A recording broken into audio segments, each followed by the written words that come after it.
So we have now hit day 2 of the new league year, and the Ravens are showing that they mean business. First day of the league year, they made some signings, they brought in some players, but this last move, the move that they made today, is showing me that the Ravens may be going all in.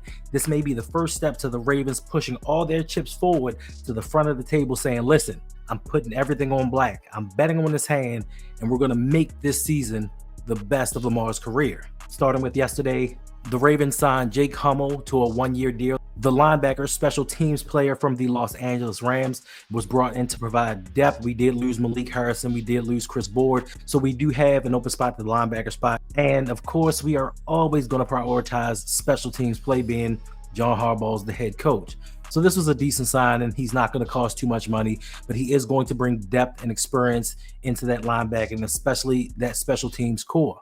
Then the Ravens were not done. Later yesterday evening, the Ravens re-signed wide receiver Tylan Wallace to a 1-year deal. Now, this move possibly dashes all my hope to get Cooper Kupp or Stephon Diggs, but with the Ravens, you just never know.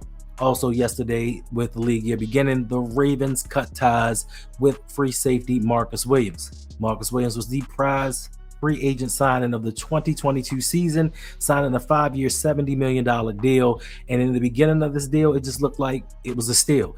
It looked like EDC hit this out the park, and we found a player that was going to man the back end of this defense for years to come. We had our Ed Reed 2.0. But year 2, he got injured. He still played pretty decent, even though he had one arm. He couldn't tackle the way that he was used to.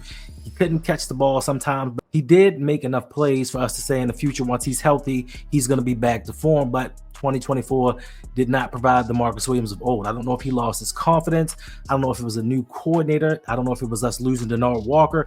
I don't know what happened. He just fell off of a cliff, and he lost his job, and that opened up a spot for our Darius Washington to come in here and man this defensive backfield and kind of make things a little bit better. So that made Marcus Williams expendable. All that money, and for the majority of the season, he sat on the bench. Like, he did not play at all. So understandably, the Ravens restructured his contract with the thoughts of letting him go. And as of yesterday, they did release him, saving $2.1 million in cap savings. But it does incur dead money. The dead money is going to be $13.4 million, but it is going to be spread out over the 2024 and 2025 season, with $6.7 million in 25 and $6.7 million in 26. So that gives us a little bit of relief, but still, it's money that has been wasted. Hopefully he lands on his feet, he finds another team, and resurrects his career. I don't know. Sometimes mentally, you're just not in it.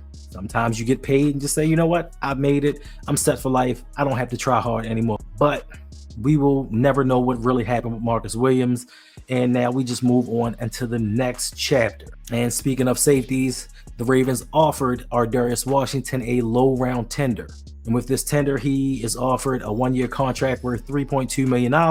And if he decides to sign and negotiate with another team, the Ravens get no compensation back for him. So he could get up and walk and say, you know what? I feel disrespected. I came in here. I played all year long. I elevated this defense. Things weren't going right until I got into the starting lineup. And this is how you repay me. Instead of giving me a long-term deal, you give me a 1-year deal for me to prove it again. If I get hurt, I may be SOL. And if you don't know what that means, look it up. And our Darius tweeted out some things. He tweeted out bet and standing on business for 2025. And I hope this young man stands on business, because I really like him. I hope that he balls out. I hope that he gets the contract that he deserves. So we'll see what's going on with that saga, because we do not need to replace 2 safeties this offseason. I don't want to deal with the rest of free agency. I don't want to have to look into the draft and think, man, we got to go get some more safeties, because Lord knows we need about 4 or 5 of them for the Ravens to feel complete. So hopefully our Darius gets this done. This saga can be put behind us, and we can deal with the exciting news and deal with the future of whatever the Ravens are going to do this offseason. And if you have not heard already, the Baltimore Ravens and Marlon Humphrey have come to an agreement to restructure his contract. His $18 million salary has been restructured and turned into a signing bonus and lowered to about $1.2 million, which is the league minimum. They also added a couple of extra void years onto this. So essentially, the Ravens now have $13.4 million to play with. That's a $13 million savings. It's not chump change. It's not a couple mil here where we have to scrimp and save. It's $13 million. And that doesn't mean that this is going to be the last move that the Baltimore Ravens make this offseason. But with this restructure coming right now, it makes me wonder, what are the Baltimore Ravens? What do EDC, what do they have up their sleeve? What is this team planning to do for its next move? I honestly have no clue. Are they looking towards certain players, or are they looking to just have some savings in case somebody gets hurt and they can go out and sign somebody? But I really believe it's the former. I really believe that they are going out here and they're targeting a specific player. Now, we don't know if it's offensively, we don't know if it's defensively, but to free up that type of money, something has to be happening. Something has to be in the works. So for the rest of the night, I'm just going to be checking the internet, looking to see who we sign. Because with that type of money, it sounds like it's going to be something extremely major, because the Ravens just now are starting to just constantly add void years to players' contract, which is essentially finagling the salary cap, and it's kind of kicking the can down the road a little bit. Instead of kicking the can 10 feet, you're kicking it about 6 inches. So these void years can have ramifications on the salary cap going forward, but in the interim right now, it's providing the Ravens relief to get somebody. Now, there still are some players out there in free agency that I do believe the Ravens could, should, would possibly go after. The first being guard Mekhi Becton, being that we need someone to replace Pat McCarry. I think he would be the perfect fit. He played with Lamar at Louisville. They know each other well. And I believe, especially when you're friends with somebody, that adds a little bit more to it. I know for me, if I'm out there protecting my boy, I'm going to do everything in my power not to get my man hit. And not just because he's my teammate, because he's my friend. I don't want to see my friend hurting, because, yeah, we friends. I'm going to have to take care of him. And who wants to do that? So Mekhi Becton could be an option for that. Also, Tevin Jenkins could be an option at guard. You still have Dalton Risner out there, which I thought we should have signed 2 seasons ago, maybe even last year, but he's still a viable option at guard, because I do believe that we need 2. 2 would not hurt. And even if you like Lele, bringing in competition does not hurt, and you just play the best man. Then, if the Ravens are looking for secondary help, you can always bring in safety Justin Simmons. Should have signed him last year as well, but they have an opportunity to make this right. If they're looking for cornerback help, you can always go out there and get the hired gun. You can bring in old, reliable Gilmore. If you want a young guy, you can go get Asante Samuel Jr. His price seems to be lowering with each day that goes by, so he may be a possibility, and he's a younger corner. He's pretty good. I think if he can get coached up and stay healthy, he can be what we thought Brandon Stevens should have been, or what he was trending to be in 2023, but just didn't turn out to be.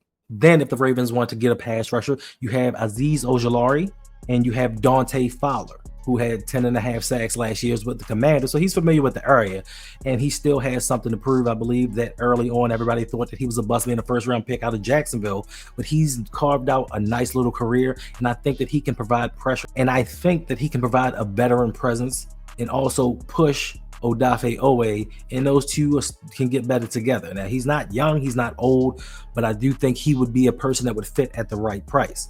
There's still a bunch of other free agents out there that the Ravens could be going after, or could it possibly be a trade? Could they be looking to trade for somebody, but they need the room under the cap to bring them on, because now the league year started, they have to be cap compliant. They can't make trades and then finagle things later. They have to have the money right now. So is it a free agent? Do you guys think it's a trade?